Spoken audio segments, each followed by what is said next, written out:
Hello guys, আসসালামু আলাইকুম। কেমন আছেন আপনারা? আশা করি সবাই ভালো আছেন।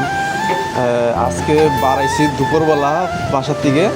অত পরিমাণের গরম পড়ছে বাইরে, যে পরিমাণে রোদ পড়ছে, মানে কি বলবো, অলমোস্ট 50 ডিগ্রি তাপমাত্রা আজকে কাতারের মধ্যে।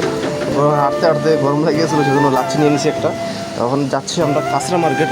যারা যারা কাতার থাকেন তারা জানেন যে কাঁচরা মার্কেট কী, কীরকম, কোন জায়গায় কী কী পাওয়া যায় ওই জায়গা। মানে অনেক ওই জায়গাটা মানে সবসময় মানে সস্তা জিনিস, মানে অনেক মানুষ চুরি করেও নিয়ে আসে, অনেক কিছু এটা বলতে পারি না, মানে ওরাই জানে যে কীভাবে কোন জায়গা থেকে নিয়ে আসে, কিন্তু হ্যাঁ অনেক সস্তা থাকে জিনিসগুলো।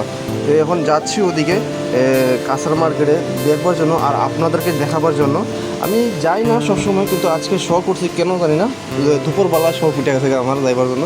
এই গরমের মধ্যে যাইতাছি, একবার মুখটা একবার মধ্যে পুইরা হইতাছে। তো দেখেন আপনারা যে কী কী আছে কাঁচা মার্কেটে।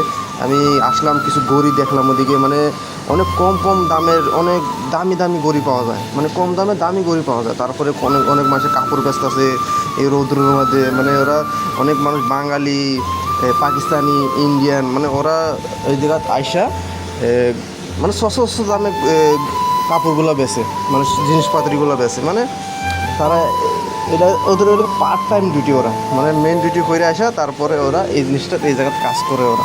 যাই হোক, আর কিছু করে নাই, কারণ এটার নামই বিদেশ, বাইরে থাকলে কাজ করতেই হবে। আর গাইস, একটা জিনিস, আপনারা আমার ভিডিও দেখেন ঠিকই, কিন্তু সাবস্ক্রাইব আর কমেন্ট করেন, একটা কমেন্ট করে